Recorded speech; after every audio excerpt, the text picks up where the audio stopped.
So hey homies, welcome back to our video of a perfect world and I hope कि तुम लोग बहुत ही ज्यादा अच्छे और मजे में होगी। बच्चों, मैं आगे बढ़ने से पहले कहना चाहूंगी कि अगर इससे पहले का एपिसोड अभी तक चेकआउट नहीं किया है तो पहले जाओ और जाके इसे देख लो, वरना यहाँ तुम्हें इस एपिसोड में बिल्कुल भी मजा नहीं आने वाला। और अगर तुमने देख लिया है तो बिना किसी देर के आज के इस वीडियो को शुरू करते हैं। सो होमीज, हमारे इस पार्ट की स्टार्टिंग भी वही से होती है जहाँ पर लास्ट पार्ट एंड हुआ था। हम देखते हैं कि यहाँ पे शीहा उस फैट गाय के साथ पहुंच जाता है उस इवेंट को ज्वाइन करने जहाँ पर काफी बड़े बड़े दिग्गज आए हुए थे। इस दौरान यहाँ पर लिटिल हेवनली किंग भी आया हुआ था बाकी के 3 एकेडमीज के स्टूडेंट्स के साथ, और यहाँ पर आते साथ ही उसकी नजर पड़ती है हमारे शीहाओ यानी कि हुआंग पे, और तभी वो कहने लगता है कि हुआंग, काफी टाइम बाद तुमसे मिलना हो रहा है। अब यहाँ पे हुआंग सुनते साथ ही सभी लोग शीहाओ की तरफ पलट के देखने लगते हैं। और आगे सो होमीज, हमारे एपिसोड के स्टार्टिंग में हम यहाँ पर उसी लेडी को देखते हैं जो कि शीहाओ के करीब आकर कहने लगती है कि अब मैं समझी कि यहाँ पर इतने सारे चर्चे क्यों हो रहे हैं, क्योंकि तुम्हारे जैसा इतना बड़ा और महान कल्टीवेटर जो यहाँ पे आया है। यहाँ पे ये सुन नहीं था कि तभी की होंग मिस वैंगशी के मंगेतर को धक्का देते हुए आगे आता है और कहने लगता है कि क्या ये वही नौजवान है जिसके चर्चे इतने ज्यादा आजकल हो रहे हैं और जिसने की फॉरेन रियलम के कल्टीवेटर वो हेवनली किंग को भी बहुत बुरी तरीके से मात दी है, और जिसे हरा कर ही उसने फॉरेन रियलम कल्टीवेटर के सामने हमारी हिम्मत को दर्शाया है, और जिसे कि आज हमारी करेज का सिंबल के तौर पे भी देखा जाता है। क्या तुम वही हुआंग हो? अगर हाँ तो मैं ब्रदर हुआंग को बहुत ही रिस्पेक्ट के साथ ग्रीट करता हूँ। यहाँ पर की होंग शीहाओ को काफी ज्यादा रिस्पेक्ट करता है और कहने लगता है कि मुझे वाकई में आज आपसे मिलकर काफी ज्यादा खुशी हो रही है। अब तभी यहाँ पर हम तोगो यूलोंग को भी देखते हैं जो इंपीरियल पास के पास तोगो क्लैन है उसका हायर है और इसका रियलम वॉइड दाओ रियलम है। यहाँ पे वो भी हुआंग की काफी ज्यादा तारीफ करता है और कहने लगता है कि वाकई में मुझे आप जैसे टैलेंट को देखकर काफी ज्यादा अच्छा लग रहा है और खुशी है कि आज मैं आपसे मिल पाया। आपसे मिलकर ही मुझे पता चला कि आप जैसी महान हस्ती कैसी दिखती है। तभी यहाँ पे वो लेडी कहने लगती है कि ओह, तो जरा देखो, सब लोग तुम्हें ऑलरेडी जानते हैं। लगता है कि मैं बिल्कुल सही टाइम पे आई हूँ जहाँ पे इतने सारे स्टार्स के बीच में एक नया चांद हमारे सामने आया है और जो कि हमारी इस महफिल का सेंटर ऑफ अट्रैक्शन बन चुका है। पर मुझे अफसोस होगा अगर तुमने मेरे साथ जरा भी वक्त नहीं बिताया, क्योंकि मुझे तुम्हारे बारे में काफी चीजें जाननी है। अब यहाँ पे जब आसपास के लोगों को भी पता चलता है कि हुआंग इनके बीच मौजूद है तो सभी लोग उसके आसपास जाके उसे घेर लेते हैं और सभी लोग कहने लगते हैं कि देखो, ये तो वही हुआंग है। यकीन नहीं होता कि हमारी किस्मत इतनी ज्यादा अच्छी है कि हम हाई लॉर्ड हुआंग से मिल रहे हैं। अब यहाँ हम देखते हैं कि सब के सब लॉर्ड हुआंग कहते हुए उसके करीब आने लगते हैं, लेकिन यहाँ पर जो बाकी के लोग थे वो सभी लोग उन्हें मैनेज करने लगते हैं कि हाँ, कहने लगता है कि वही रहो, ज्यादा पास होने की जरूरत नहीं। अब शीहाओ को तो समझ नहीं आ रहा था कि आखिर इन लोगों को ऐसा क्या हो गया, क्योंकि ये तो लिन फैमिली और वैंग फैमिली के साथ ट्रैवल करके यहाँ पे आए हैं। ये लोग तो काफी ज्यादा नॉवल भी रख रहे हैं, पर यकीन नहीं होता कि लिन फैमिली और वैंग फैमिली की संगत में रहने के बाद भी इनका दिमाग भ्रष्ट नहीं हुआ। देखने में तो ये बड़े सीधे और ऑनेस्ट लोग लग रहे हैं। अब तभी यहाँ पे हम देखते हैं कि अचानक से ऊपर से फिनिक्स फेदर्स आके गिरने लगते हैं, जिसे देखते साथ ही यहाँ पर सभी लोग आसमान की तरफ देखते हैं और हम देखते हैं कि वही 4 फिनिक्स सिस्टर आ जाती हैं, जो कि यहाँ पर हवा में लहराते हुए शीहाओ के आसपास आके मंडराना शुरू कर देती है, हंसने लगती है। यहाँ पे हमें बताया जाता है इनमें से जो रेड ड्रेस में थी उसका नाम था वेई जोंग, जो की वेई क्वेन की वन ऑफ द 4 फिनिक्स में से एक है, और वो कहने लगती है कि ओह, तो तुम ही हो वो फेमस हुआंग। हाँ, कि तभी यहाँ पे वेई शियू कहने लगती है कि अच्छा, ये है हुआंग। मुझे लगा कि तुम्हारे 3 सिर होंगे, 6 हाथ होंगे और 4 पैर होंगे, और ये बड़ी बड़ी तुम्हारी आंखें होंगी जिससे तुम हमें घूरोगे। अब तभी यहाँ पर हम वेई लिंग को देखते हैं जो कि इनकी 3rd सिस्टर है, और वो कहने लगती है कि अरे बस भी करो, पर हाँ, लगा नहीं था कि तुम इतने ज्यादा हैंडसम होंगे। अब यहाँ पे हम इनकी 4थी बहन को देखते हैं जिसका नाम वेई मिन है, और वो कहने लगती है कि वैसे बात तो मेरी बहनों ने ठीक कहा कि तुम दिखने में भले ही इतने ज्यादा हैंडसम और स्मूथ क्यों ना हो, लेकिन तुम्हारा जो कॉम्बैट स्टाइल है ये काफी ज्यादा खतरनाक है। अब जिस वजह शीहाओ कहने लगता है कि फेरीज, मुझे ऐसा लग रहा है कि आप लोग मजाक कर रही हैं। कि तभी यहाँ पे फॉक्स गर्ल कहने लगती है कि वैसे अच्छा हुआ कि हम लोग यहाँ जल्दी आ गए हैं ना, लेकिन मैं तुम चारों को एक बात बता दूं, अगर तुम्हें इसके करीब जाना है तो तुम्हें अपनी बारी का इंतजार करना होगा। लेकिन यहाँ पे हम देखते हैं कि लोग इसे ही छोड़कर आगे बढ़ने लगते हैं और लॉर्ड हुआंग कहते हुए शीहाओ को चारों ओर से घेर लेते हैं, जो देखकर मिस वैंगशी को काफी ज्यादा जलन होती है। तभी यहाँ पे फॉक्स गर्ल कहने लगती है कि अब मुझे ऐसा लग रहा है कि बहुत ही जल्द लोग ना इसकी पूजा पाठ करना भी शुरू कर देंगे। कि तभी फैट गाय आकर कहने लगता है कि अगर तुम मुझसे पूछो तो मेरे ख्याल से वो काफी ज्यादा लकी है, वरना इतना ज्यादा फेमस इंसान को कोई भी जिंदा नहीं छोड़ता। अब तभी वो फैट गाय अपनी पेट पूजा करने के लिए यहाँ से भागने लगता है, और जैसे ही वो फूड कॉर्नर में पहुंचने ही वाला था तभी यहाँ पर पीछे से एक बंदा उसे पकड़ लेता है, और ये वही बंदा है जो कि शी क्लैन इन्विटेशन देने गया था। लेकिन तभी यहाँ पर उस फैट गाय ने उससे काफी ज्यादा रिक्वेस्ट की, लिटरली ऐसे फोर्स करने लगा कि बस कैसे भी करके इस इवेंट में उसे भी अपने साथ ले चले। अब यहाँ पर उसे देखते साथ ही वो गार्ड से कहने लगता है कि जरा देखो ये बंदा घुसपैठ कर चुका है। अब यहाँ पर सारे गार्ड्स उसके तरफ चार्ज करने वाले थे कि तभी फैट गाय भी फाइटिंग पोजीशन में आ जाता है। वहीं दूसरी तरफ शी हाओ अभी भी यू लॉन्ग के साथ बात करने में बिजी था, जहाँ पे वो इमॉर्टल बैटलफील्ड की सारी स्टोरीज बता रहा था कि कैसे कितने सारे लेजेंड्स वहाँ मारे गए और इससे पहले कि वो लोग अपने पीछे किसी ब्लड लाइन को छोड़ के जा पाते उससे पहले ही उनका सुपड़ा साफ हो गया। लेकिन मैं हैरान हूँ कि हेवनली हॉर्न एंड ट्राइब का अभी भी एक बंदा जिंदा है और बिल्कुल प्योर ब्लड लाइन के साथ हमारे सामने मौजूद है और ये हमारे 9 हेवन एंड 10 अर्थ के लिए एक ग्रेट फॉर्चून से कम नहीं कि तभी यहाँ पे हम उसी 4th फीनिक्स सिस्टर में से एक को देखते हैं, यानी कि वेयन को, जो कि कहने लगते हैं कि हाँ तुमने बिल्कुल सही कहा और जरा देखो ना ये कितना ज्यादा क्यूट है। तभी एंड किंग भड़क जाता है और कहने लगता है कि आखिर तुमने किसे क्यूट कहा? हाँ, अगर तुम मुझे एक बड़े से ड्रैगन से भी कंपेयर करना तो भी ये इस किंग की इंसल्ट होगी। अब तभी यहाँ पे शियाओ की नजर जाती है, जहाँ पर फैट गाय को इन लोगों ने अपने पावर की मदद से हवा में उठा लिया था और इसे कहने लगते हैं कि आखिर तुम्हारी हिम्मत कैसे हुई यहाँ पे आने की, जिसमें वो कहता है कि अगर वैंग फैमिली और लिन फैमिली के लोग यहाँ पे आ सकते हैं तो तुम्हें मेरे सामने रूल्स का हवाला देते हुए शर्म आनी चाहिए। जब ये यहाँ पे बिना इन्विटेशन के आ सकते हैं तो फिर मैं क्यों नहीं? इसी के साथ वो अपने आसपास से प्रेशर को हटा देता और कहने लगता है कि आज मैं तुम सबको सबक सिखा कर रहूंगा। अगर मेरा भाई मुझे अपने साथ लाने के क्वालिफाइड नहीं तो फिर कोई भी क्वालिफाइड नहीं है। अब तभी फैन गाय अपने काफी सारी नीडल स्वॉर्ड्स के जरिए से इन सारे गार्ड्स के ऊपर हमला कर देता है, जिसे देखकर यहाँ पे शियाओ कहने लगता है कि ये मेरे साथ आया है, आखिर तुम लोग को और कौन सी क्वालिफिकेशन चाहिए? ये सुन नहीं था कि तभी हम उस गार्ड को देखते हैं जो कि यहाँ पर माफी मांगना शुरू कर देता है और कहने लगता है कि लॉर्ड हुआंग प्लीज प्लीज मुझे माफ कर दीजिए, मुझे लगा नहीं था कि किसे आप अपने साथ लाए होंगे और आप तो कितने ज्यादा महान है। आपने तो एक हेवनली हॉर्न एंड को अपने पेट के रूप में इसे टेम किया है। सच में मैं ये एक नंबर का ना समझूं जो मैं ये बात समझ नहीं पाया, प्लीज मुझे माफ कर दीजिए, मैं माफी चाहता हूँ। अब यहाँ पे हम देखते हैं कि पेट का सुनते साथ ही एंड किंग को बहुत गुस्सा आता है और वो आता है और आते साथ ही एक जोरदार मुक्का सीधा उसकी चिन पे वो दे मारता है और उसे एक फ्लाइंग जेट बनाते हुए कहने लगता है कि तेरी पूरी फैमिली होगी किसी की पालतू, समझा? अब शियाओ कहने लगता है कि अरे माफ कर दो, गुस्सा शांत करो, मुझे लगता है कि इसकी आंखें खराब होगी इसलिए उसे पता नहीं चला कि तुम मेरे भाई जैसे हो। जिस पे एंड किंग कहने लगता है कि वैसे हाँ बात तो सही कही, लेकिन वो जो मोटा आदमी है ना वो मेरे जैसा महान तो नहीं है, लेकिन मैं इतना जानता हूँ कि वो यहाँ मौजूद हर एक आदमी से बेहतर है। तो मुझे समझ नहीं आ रहा है कि आखिर उसे कोई इन्विटेशन क्यों नहीं मिला। अब तो मुझे ऐसा लग रहा है कि इसके पीछे भी किसी न किसी की चाल होगी। अब तभी कि हम आगे आकर फैट गाय से कहने लगता है कि ब्रदर मेरे ख्याल से तुम इतना ज्यादा स्ट्रॉन्ग इनफ तो हो कि तुम्हारी भी एक जगह यहाँ पे होनी चाहिए और मैं की हूँ, मैं वादा करता हूँ मैं इस मामले की तह तक जरूर जाऊंगा कि आखिर तुम्हें कोई इन्विटेशन क्यों नहीं दिया गया। लेकिन फिलहाल के लिए इस पूरे के पूरे इवेंट को हम यहाँ पर होस्ट कर रहे हैं क्योंकि हमने यहाँ पर एक स्ट्रेन से ऑब्जेक्ट को कैप्चर किया है जो कि फॉरेन रियलम से बिलोंग करती है। इसलिए मैं चाहता हूँ कि बेहतर यही होगा कि तुम थोड़ा अपने गुस्से को शांत करो और हमारे साथ कोऑपरेट करो क्योंकि ये इवेंट हर एक के लिए खास है। जिसमें वो फैट गाय भी मान जाता है और वो अपने गुस्से को शांत करते हुए यहाँ पर हंसते हुए शियाओ के सामने पहुंच जाता है और उसके साथ डिवाइन सेंस के जरिए से बात करते हुए कहने लगता है तुम्हें क्या लगता है कि आखिर यहाँ पे क्या चल रहा है? जिसमें वो कहने लगता है कि मुझे ऐसा लगता है कि शायद ये जो इन्विटेशन का इंसिडेंट है ना इसे किसी ने सैबोटाज किया है, और जब तक हमें मेन कल्प्रिट का पता नहीं चल जाता हम किसी पर भी यकीन नहीं कर सकते। तभी यहाँ पे हम देखते हैं कि लिन फैमिली का वो बंदा आगे आता है और आते साथ ही कहने लगता है कि जरा देखो पब्लिकली ऐसे वायलेंस करना हम जैसे रॉयल फैमिलीज के लिए काफी ज्यादा शर्मनाक है, लेकिन तुम जैसे इंसान ने हमारे सामने इस क्राइम को किया है। अब यहाँ पे जिनजेंग के अंकल को आगे आता हुआ देखकर जो की होंग है वो समझ जाता है कि अगर जिनफेई मैदान में उतरा तो माहौल बिगड़ जाएगा। वैसे भी वो भी एक पेयरलेस जीनियस के रूप में जाना जाता है। यहाँ पे हम देखते हैं कि फैट गाय उससे इसका बैकग्राउंड पूछता है, जिसके चलते यहाँ पर जिनफेई को काफी ज्यादा गुस्सा आता है। वो कहने लगता है कि आखिर तुम्हारी हिम्मत कैसे मेरे बैकग्राउंड के बारे में पूछने की, क्या तुम मुझे चैलेंज कर रहे हो? यहाँ पे फैट गाय अच्छे से जानता है कि यार मेरा भाई यहाँ पे है, सब कुछ संभालेगा, तो वो भी छाती चौड़ी करके कहने लगता है कि आखिर तुम यहाँ किसे हेकड़ी दिखाने की कोशिश कर रहे हो? हाँ, ये जो गैदरिंग यहाँ पे हो रही है ना ये यंगर जनरेशन के लिए हो रही है, तो तुम्हारे जैसा ओल्ड मैन क्या कर रहा है? तुमने यहाँ पर आके ना सारा मजाक खराब कर दिया। अब यहाँ पे ये सुनकर वो बंदा खुद को कंट्रोल करने की कोशिश करता है और तभी वो कहने लगता है कि अब बस बहुत हो गया और वो एक क्लॉ अटैक सीधा यहाँ पर फैट गाय की तरफ बढ़ा देता है। लेकिन यहाँ पे की होंग और तो को यू लॉन्ग दोनों आते साथ ही यहाँ पर उस अटैक को डिफेंड कर लेते हैं। जहाँ पर जो की होंग है वो अपने शील्ड से उस अटैक को डिफेंड करता है तो यू लॉन्ग यहाँ पर एक ड्रैगन के जरिए से उसके अटैक को नलिफाई कर देता है और वो कहने लगता है कि यहाँ पे यंग जनरेशन के लोगों को इकट्ठा किया गया है ताकि हम आने वाले फ्यूचर के लिए काफी बेहतरीन प्लानिंग कर सके और तुम बस यहाँ पर माहौल को खराब कर रहे हो। अगर तुमने एक और बार कदम उठाया ना तो फिर उम्मीद मत रखना कि मैं तुम पे रहम करूंगा। अब तभी शी हो जो कि अपना सर नीचे किए हुए था वो कहने लगता है कि तुम एक हारे हुए खिलाड़ी हो, क्या तुम्हें इतना ज्यादा शौक है क्या सबके सामने जलील होने का और मेरे सामने बार बार हारने का? इतनी बुरी तरीके से मैंने तुम्हें हराया था पिछली बार लेकिन तुम फिर भी मेरे सामने भौंकने का दम रखते हो। हाँ क्या बात है? यहाँ पे वो बंदा कहने लगता है कि तब तो मेरे ऊपर रूल्स एंड रेगुलेशन लगे हुए थे जिसके चलते मैं अपनी फुल पोटेंशियल को अनलीश नहीं कर पाया, लेकिन अब यहाँ पर कोई भी रूल्स एंड कोई भी लॉज नहीं है, मैं तुम्हें सिंगल हैंडेडली निपटा सकता हूँ। हूँ। यहाँ पे शियाओ अच्छे से समझ चुका है कि यहाँ पे ये लोग जानबूझकर उसे उकसाना चाहते हैं ताकि वो लोग इसी लेक के पास, जिसे कि एंसेस्ट्रल लेक भी कहा जाता है, यहाँ पर बस कैसे ना कैसे करके इसे उलझा के इससे फाइट करें। तभी यहाँ पे शियाओ अपने डिवाइन सेंस के जरिए से फाइट गए और यहाँ पे एंड किंग दोनों से कहने लगता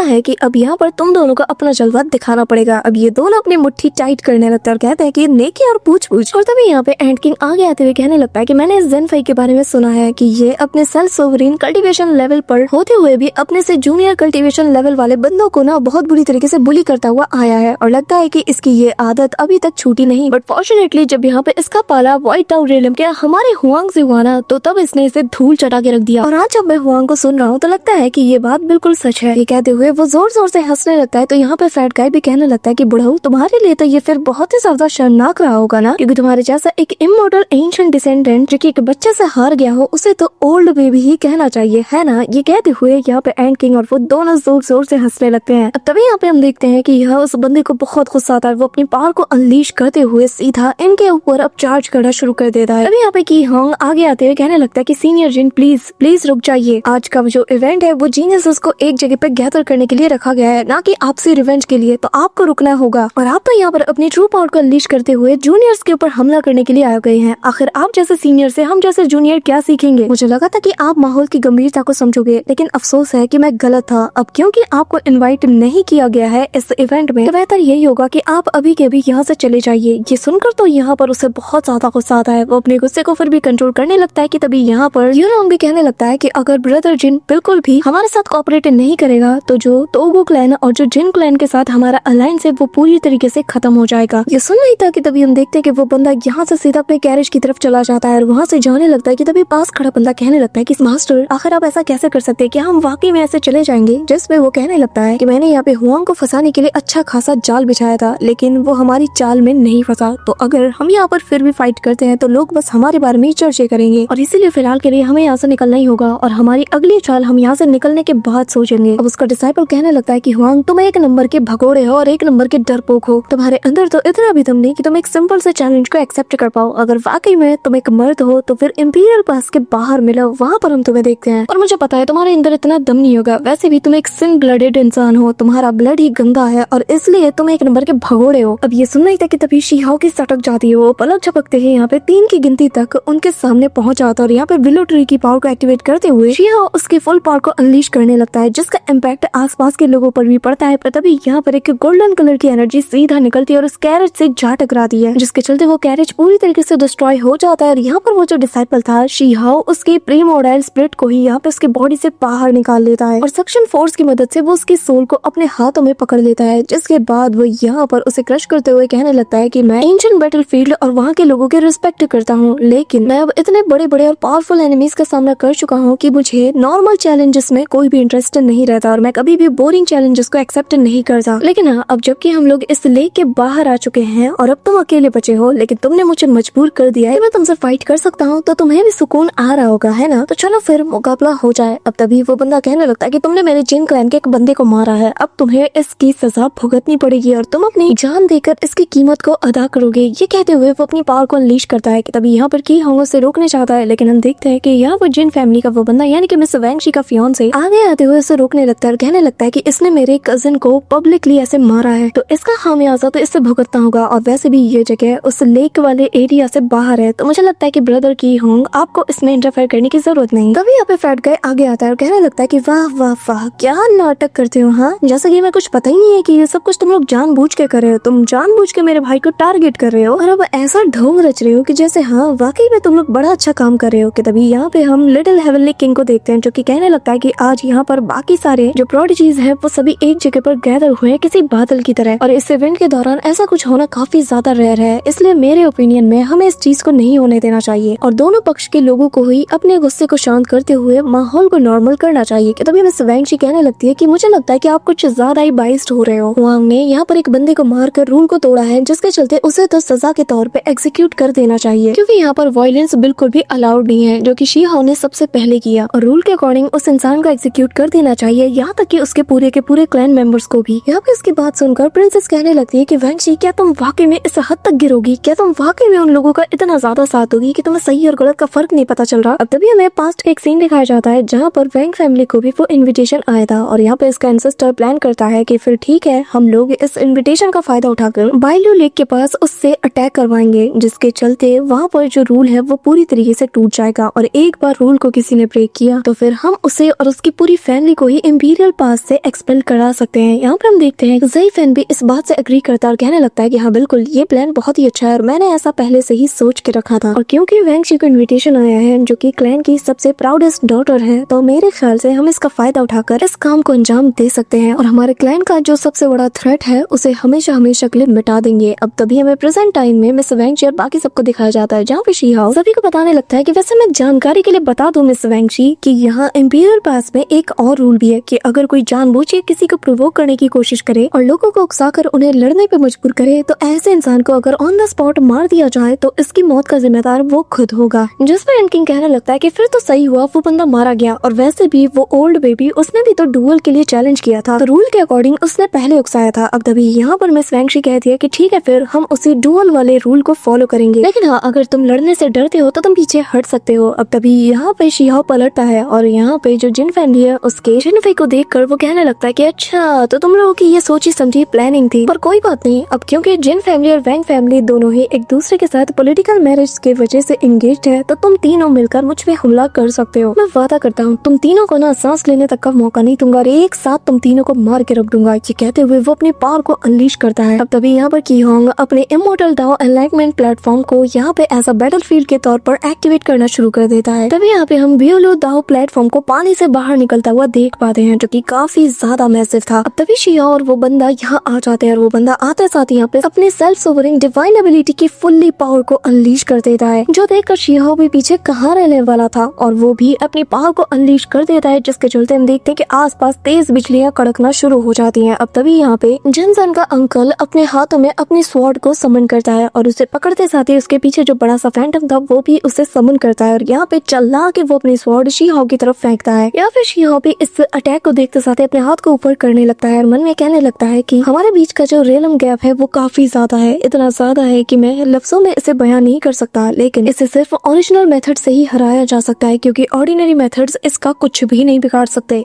ऑर्डिनरी अटैक्स कभी भी इसकी डिवाइन एबिलिटीज को ब्रेक थ्रू नहीं कर सकते, लेकिन थंडर एम्परर के थंडर में इतना दम है कि वो इसके डिवाइन एबिलिटीज को ब्रेक थ्रू कर पाए, क्योंकि इसके अंदर खुद हेवन पनिशमेंट की पावर का हल्का सा ट्रेस मौजूद है और इस टेक्निक को परफॉर्म करने वाले के अंदर के ग्रेट दाव को भी ये अवेकन करता है, जिसके चलते अब तभी शियाओ के पीछे यहाँ पे हम देखते हैं कि लाइटिंग से बना हुआ वो जो एम्परर का फिगर है वो अपीयर हो जाता है और वो कहने लगता है कि मुझे जल्द से जल्द इन सभी को निपटाना होगा। यहाँ पे शियाओ अपनी लाइटनिंग पावर का यूज करता है और सीधा उसके स्वॉर्ड की तरफ उस अटैक को अनलीश करता है, जिसके चलते दोनों के कोलाइजन से तेज इम्पैक्ट रिलीज होता है। और यहाँ फैट गाय कहने लगता है कि जरा देखो, वांग ने तो वाकई में एक्सट्रीम लेवल तक कल्टीवेट किया है, इसे मैं जब देखता हूँ कि मुझे पूरी तरीके से सरप्राइज कर देता है। अब यहाँ पे हम देखते हैं कि शियाओ के थंडर अटैक ने तो लिटरली इसके ब्लेड के टुकड़े टुकड़े कर दिए थे, जिसके चलते यहाँ पे जिन फेंके तो होश उड़ चुके थे और उसे काफी ज्यादा गुस्सा आ रहा था। और अगले पल ये अपनी वज्रा इमोर्टल हेवनली आर्ट को, जो कि इसके जिन क्लैन का जो एंसेस्ट्रल हेरिटेज कहा जाता है, उसे परफॉर्म करता है। अब यहाँ पे मिस वैंग शी का जो फियांसे है वो कहने लगता है कि यकीन नहीं होता कि 8th अंकल को इस लड़के ने इतना मजबूर कर दिया कि वो हमारे क्लैन के सुप्रीम आर्ट को यूज कर रहे हैं। यहाँ पे तभी हम देखते हैं कि वो जो वज्रा बॉडी का फॉर्म था उसका जायंट पंच सीधा शीहाओ की तरफ ये बढ़ा देता है। शीहाओ उसे अपने हाथों से रोकने लगता है और तभी यहाँ पे वो हंसते हुए कहता है कि क्या हुआ लड़के, तुम्हारी दम निकल गई? आखिर तुम अपने 6 पैथ ऑफ रेइनकार्नेशन की पावर को कब यूज करोगे? हाँ, मरने के बाद। यहाँ पे तभी शीहाओ अपनी टेक्निक को यूज करता है और यहाँ पर वो एंशिएंट वेपन को यहाँ पे मैनिफेस्ट करता है, जहाँ पर वो लाइटनिंग एम्परर की जो हेवनली ट्राइब्यूशन वाला जो हैमर है उसे समन करता है। और यहाँ पे हम देखते हैं कि जायंट सा हैमर सेकंड्स में यहाँ पे मैनिफेस्ट हो जाता है और यहाँ पे जैसे ही शिया उसे थामता है ना, उसका सूट चेंज होने लगता है और यहाँ पे क्या ही एपिक लुक में वो आता है और कहने लगता है कि आज मैं हेवन एंड अर्थ की तरफ से ब्रदर ज़ीफेई तुम्हें यहाँ मैं पनिश करूंगा। बेहतर यही होगा कि तुम जल्द से जल्द अपनी ट्रू इमोर्टल ब्लड को अपनी बॉडी के साथ इग्नाइट कर लो। अब तभी यहाँ पे हमें दिखाया जाता है कि शिया ने लाइटनिंग एम्परर की सुप्रीम बॉडी को यहाँ पे मैनिफेस्ट कर लिया था और उसकी पावर को भी वो अनलीश करता है। ये देखकर तो हम देखते हैं कि जिन फैमिली और जो वैंग फैमिली है इनके होश उड़ चुके थे और तभी शी-हाओ अपने फिंगर्स को पॉइंट करता है, हेवनली ट्राइब्यूशन को सीधा उसकी तरफ भेज देता है। जो देखकर तो हम देखते हैं कि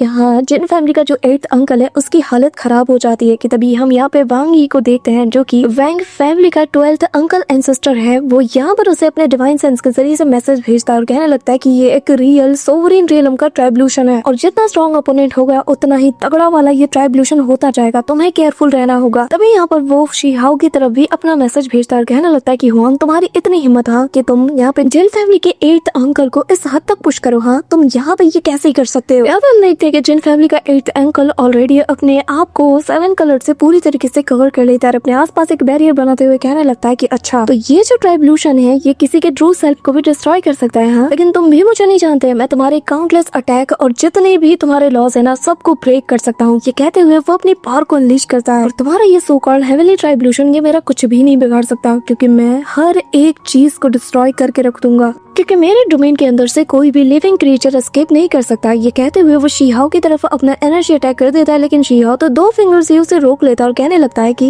एक बार इस ट्राइब्यूशन की पावर को टेस्ट करके तो देखो, क्योंकि तुम बस इसे देखने लायक भी नहीं बचने वाले, तुम इसी मॉर्टल रियलम के अंदर बिल्कुल धूल बन के रह जाओगे। अब शी-हाओ अपने लाइटनिंग पूल के मैनिफेस्टेशन ट्राइब्यूशन को पूरी तरीके से एक्टिवेट कर देता है, जिसके चलते चारों ओर लाइटनिंग यहाँ पे हमें दिखने लगती है। यहाँ पे सभी लोग ये देख के हैरान थे कि शी-हाओ ने एक लाइटनिंग पूल वो यहाँ समन कर लिया था, लेकिन इसके अंदर किसी को भी ट्राइब्यूशन लिक्विड नजर नहीं आता। अब तभी शी-हाओ अपने पावर्स को गैदर करना शुरू कर देता है कि तभी हम देखते हैं कि वो प्रिंसेस कहने लगती है कि मैं जानती हूँ कि तुम नहीं हार सकते क्योंकि तुम्हारा रास्ता सिर्फ जीत को फॉलो करता है। अभी यहाँ पे शी-हाओ अपनी बिजली सीधा उसके ऊपर उतार देता है। यहाँ पे हम देखते हैं कि उसकी बॉडी के आर पार वो बिजली हो जाती है, लिटरली उसकी जान जैसे उसके हलक से निकल चुकी थी। अब तभी जिन फैमिली का वो बंदा जैसे ही उसे रोकने के लिए चाहता है कि तभी पीछे से यहाँ पे उसका जो अंकल है यानी कि बारवा जो एंसेस्टर अंकल है और मिस वैंग ची दोनों उसे रोक लेती है और यहाँ पे उसका एंसेस्टर अंकल कहता है नहीं हम उसे नहीं हरा सकते और ये वक्त बिल्कुल भी सही नहीं है, तुम्हें इस वक्त तुम्हारी पावर को बूस्ट करना है और हमारे क्लैन को बिल्कुल पीक पे ले जाना है। भूलो मत दोनों क्लैन की जिम्मेदारी इस वक्त तुम्हारे कंधे में है, तो तुम ऐसे यहाँ पर पागल बन के कुछ भी नहीं कर सकते। बस वैंग शी कहने लगती है और तो और यहाँ पर कुछ रूल्स भी हैं जिन्हें कि हमें फॉलो करना होगा, अगर तुम गुस्से में आकर ये ऐसा कोई कदम उठाओगे तो ये हमारे लिए ही खतरा बन जाएगा। मैं खुद भी इससे मसलना चाहती हूँ लेकिन मेरे पास भी इतना कॉन्फिडेंट नहीं कि मैं इसे पूरी तरीके से हरा भी पाऊंगी या नहीं। कि तभी वो कहने लगता है कि आखिर मैं इटर्नल इनविंसिबिलिटी के टाइटल के लिए कैसे कम्पीट कर सकता हूँ, कैसे फाइट कर सकता हूँ जबकि मैं अपने ही अंकल के लिए कुछ कर नहीं पा रहा। मैं इमॉर्टल ब्लड को कैरी करता हूँ, तो बताओ आखिर मैं कैसे हार सकता हूँ, कैसे। तभी हम शी-हाओ को देखते हैं जहाँ पर उसके हाथ में उस बंदे की गर्दन होती है और वो कहने लगता है कि ये नामुमकिन है, ऐसा हो ही नहीं सकता, तुम्हारे पास से चंद बूंदे क्या आ गई, तुम खुद को क्या समझने लगे, हाँ तुम एक इमॉर्टल की तरह बिहेव कैसे कर सकते हैं, हाँ तुम्हें क्या लगता है कि तुम एक इमॉर्टल ब्लड वाले हो। जिस पर शी-हाओ कहने लगता है कि रस्सी जल गई लेकिन बल नहीं गया। हाँ वैसे मैंने एक रूमर सुना है कि जब भी कोई immortal ancient expert break through करता है तो तब उसे हेवनली ट्राइब्यूशन का सामना करते हुए आगे बढ़ना ही होगा। और तभी वो ऊपर की तरफ देखता है जहाँ पे हमें हेवनली ट्राइब्यूशन का इल्यूजन दिखाया जाता है और यहाँ पे शी-हाओ कहने लगता है कि हालांकि इस एरा के जो दाओ लॉज है ये पूरी तरीके से इनकम्प्लीट है, जिसके चलते हाई लेवल के जो ट्राइब्यूशन है वो काफी ज्यादा रेयर है और उससे भी ज्यादा जो ट्रायल्स होते हैं वो काफी ज्यादा टेरिफाइंग भी होते हैं, लेकिन आज गलती से मैंने इस चीज को ट्रिगर कर दिया। अब तभी शी-हाओ उसकी बॉडी को थ्रो करते हुए कहने लगता है कि फिलहाल के लिए मैं इसे लौटा रहा हूँ और अगर इसने एंशिएंट बैटलफील्ड में कोई ढंग का काम नहीं किया ना तो मैं इसे आके मार दूंगा, लेकिन हाँ इसकी सोल का कुछ हिस्सा अभी भी मेरे पास रहेगा। पर इसके चलते मुझे कुछ एनलाइटमेंट हासिल हुई है इस डिवाइन ट्राइब्यूशन के बारे में, जैसे कि मैं अपनी बॉडी को टेम्पर करने के लिए यूज करूंगा। जिसके बाद वो उससे कहने लगता है कि तुम्हें जाकर क्लोज डोर कल्टीवेशन करना चाहिए क्योंकि तुम्हारे पास अपॉर्चुनिटी की कमी नहीं है, क्योंकि अगर एक बंदा इमॉर्टल बनता है ना तो वो हेवन एंड अर्थ को पूरी तरीके से हिला के रख सकता है। और रही बात तुम बाकी सबकी ना, तो तुम लोग बेहतर यही होगा कि बकवास करना बंद कर दो क्योंकि तुम लोग मेरे सामने कुछ भी नहीं। यहाँ पे शी-हाओ जानता है कि वो इस हेवनली ट्राइब्यूशन का यूज करके अपनी पावर को भी काफी ज्यादा अपग्रेड कर सकता है। अब तभी यहाँ पे हम देखते हैं कि वो रूथलेस एम्पर को याद करते हुए कहने लगता है कि मुझे हर हाल में स्ट्रॉन्ग बनना ही होगा क्योंकि एक बार मैं एब्सोल्यूट पीक लेवल पे पहुंच गया ना तो मुझे दूसरे के पावर को जीतने के लिए बैटलफील्ड में बोरो करने की जरूरत नहीं पड़ेगी। मैं अकेले ही एक ऐसा बीस्ट बन जाऊंगा जो कि सबको मसल के रख देगा। अब तभी हम देखते हैं कि यहाँ पर वो बंदा जिसकी चुल अभी भी शांत नहीं हुई थी वो वापस से शी-हाओ पे हमला करने जाता है, लेकिन जियो लॉन्ग उसे रोक लेता है। और तभी यहाँ पे वो बंदा कहने लगता है कि अगर तुमने इस ट्राइब्यूशन को जैसे तैसे पास भी कर लिया तो भी हमारे पास बैकअप प्लान्स है जिसके जरिए से हम फिर भी आगे बढ़ते रहेंगे। तुम समझ रहे हो ना कि मैं क्या कह रहा हूँ। कि तभी उसकी नजर उस ट्राइब्यूशन पे जाती है, वो कहने लगता है कि क्या ये वही लेजेंडरी ट्राइब्यूशन है। कि तभी हम देखते हैं कि यहाँ पे फैट गाय से लेकर सभी के होश उड़ चुके थे और यहाँ पे फैट गाय कहने लगता है कि जरा देखो ये तो इस इस एरा का अब तक का नंबर 1 ट्राइब्यूशन होने वाला है। तभी हम देखते हैं कि शी-हाओ जो कि विलो ट्री के ऊपर जाके खड़ा हो जाता है, यहाँ पे अपनी पावर्स को अनलीश करते हुए उस ट्राइब्यूशन का सामना करने के लिए रेडी था। सो होमीज, हमारा आज का ये पार्ट तो यहीं पे एंड होता है, लेकिन इसका नेक्स्ट एपिसोड में काफी मजा आने वाला है। So that's all for today guys. I hope कि तुम सबको आज की वीडियो काफी ज्यादा पसंद आई होगी। अगर हाँ तो वीडियो को लाइक करना, चैनल पर नए हो तो सब्सक्राइब करना। तो मिलते हैं नेक्स्ट वीडियो में, तब तक के लिए बाय।